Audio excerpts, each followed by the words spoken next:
Здравствуйте, мои дорогие! Приветствую всех на канале. Сегодня у нас тема продолжения про сухое голодание, что происходит со мной на третий год голодания. Я получила несколько вопросов. Я, как всегда, сделала заметки. Сегодня у нас крещение. Я записываю 19 января, поэтому вот елочка вам тут включена. Я не знаю, когда выйдет видео, но, в общем, в крещение я ее записываю. Если вы как бы голодаете, то как раз вот хорошо вот эту водичку сегодня попить, потому что на всей земле у нее меняется структура в лучшую сторону. И, если в этом году не успели, на следующий, я думаю, что вы в курсе, что хорошо купаться, пить эту воду, набрать и, может быть, пить в течение года. Она не портится. Я сделала пару пометок насчет того, что какие изменения у меня происходят на третий год практики голодания. Но дело в том, что я вообще всегда подвожу итоги, потому что для меня это важно иметь в записанном виде мои рассказы для себя самой в первую очередь, потому что все очень быстро забывается. Я вам хочу сказать, что говорю как есть.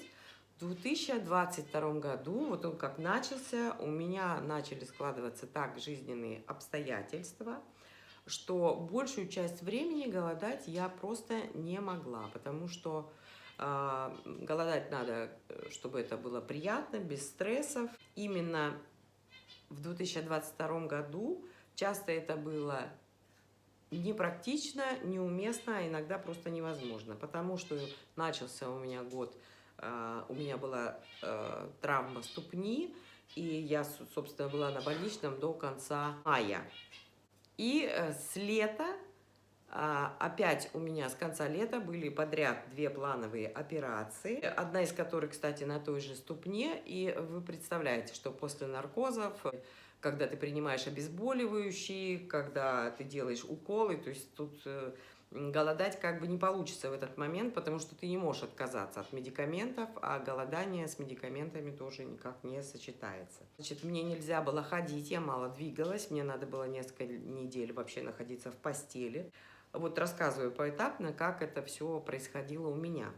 Только мне стало немножко лучше, уже можно было мне вставать, я тут же подхватила вирус какой-то. Мой сын заразился, пришел из гимназии с высоченной температурой, и мы с ним, прям я на день позже, мы слегли с ним на 2 недели просто с ужасной температурой, причем она не спадала ни день, ни ночь, и с жутким кашлем. И ему уже было лучше.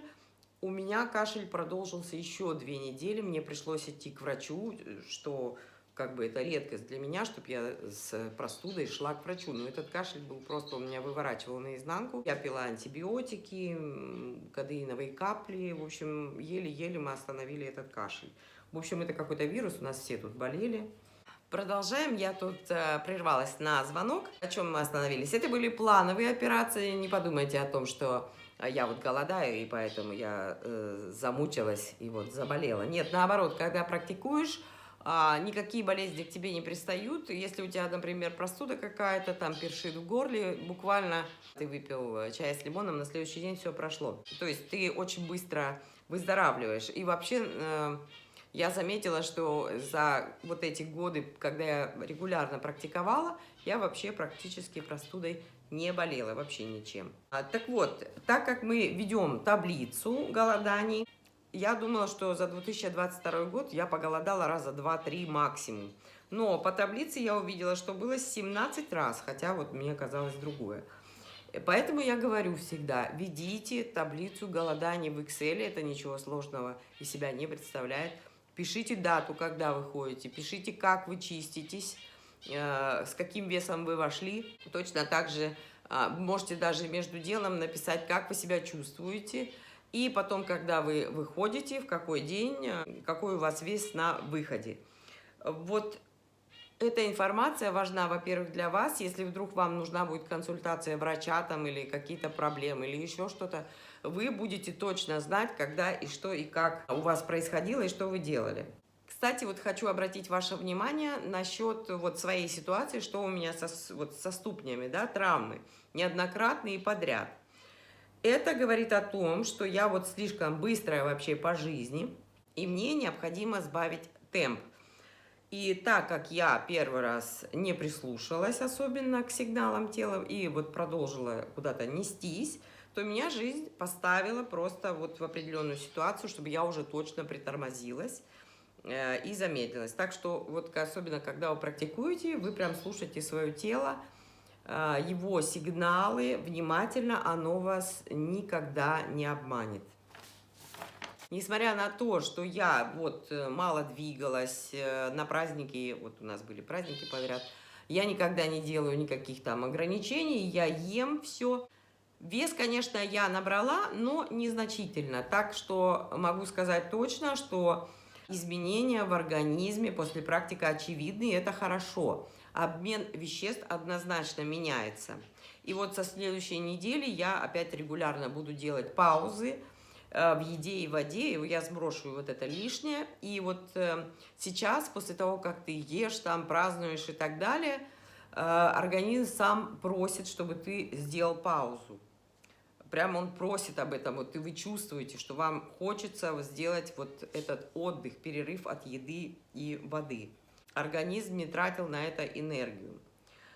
Так, возвращаемся к таблице. Я просто пометки себе сделала. Таблицу ведите обязательно с датами. Пишите ваши ощущения, самочувствие. Не ленитесь, это не трудно совсем. Ведите вот этот дневник. Если вам лень, вы можете, конечно, начитывать, но лучше, чтобы все уже стояло с датами. Если вы хотите быть здоровыми, то вот делайте так. И посвящайте каждое голодание чему-то, какой-то цели, какому-то вашему желанию, так как мы, когда посвящаем время, какие-то усилия и внимание обращаем на что-то, то там и увеличивается это все. Так что обязательно, так как вы все-таки это делаете, вы тратите какие-то свои эмоции, силы и так далее, обязательно вот приурочивайте любое голодание к чему-то конкретному. Да, и обязательно консультируйтесь с врачом, потому что вы должны сдавать анализы, лучше они стали или хуже, вы должны об этом знать. Я прекрасно понимаю, что некоторые врачи вообще относятся негативно к сухому голоданию, так как у них это как аксиома, нет и все. Но так как я верю фактам, а факт улучшения здоровья у меня лично налицо. Я тоже не врач, я только о своем опыте могу рассказать, что и как у меня происходит. И вот могу сказать, что от сухого голодания однозначно я чувствую себя лучше, поэтому я хочу этой информацией с вами поделиться и оставить для себя тоже запись, потому что для меня это тоже важно. Но мы все разные, организмы разные, поэтому, возможно, может быть, у вас есть какая-то хроническая болезнь, и врач вам категорически запретит это делать, я не знаю. Вы принимаете решения сами, вы взрослые люди, но здоровьем пренебрегать не надо, обязательно посоветуйтесь, потому что самому, как вот некоторые пишут, с бухты-барахты, без чистки, там неправильно входят, выходят, и потом удивляются, что у них какой-то странный результат. Это скажите спасибо, что вы в больницу после этого не угодили. Поэтому так делать не надо, аккуратненько все это делаем, следим за своими ощущениями, и все будет в порядке. Однозначно скажу, что если вы хотите выглядеть моложе, быть более подвижным, быть более молодым, то голодание, еще раз скажу, самый короткий и самый прямой путь к здоровью. Я думаю, что я ответила на вопрос о том, что происходит у меня, как я себя чувствую. Я немножко вот выпала, так сказать, из регулярного голодания, но тем не менее 17 раз за год я успела поголодать. И сейчас я вот буквально со следующей недели я вхожу и буду регулярно голодать и, естественно, выпускать видео уже по другим темам. Если у вас есть какие-то вопросы касательно сухого голодания, пишите под видео в комментариях. Все ссылки на плейлисты, на все видео о голодании я оставлю внизу. Все, дорогие мои, на этом я заканчиваю это видео. Еще раз поздравляю вас с праздником, с крещением. Всех вас обнимаю и целую. До новых встреч. С вами была Наташа. Пока.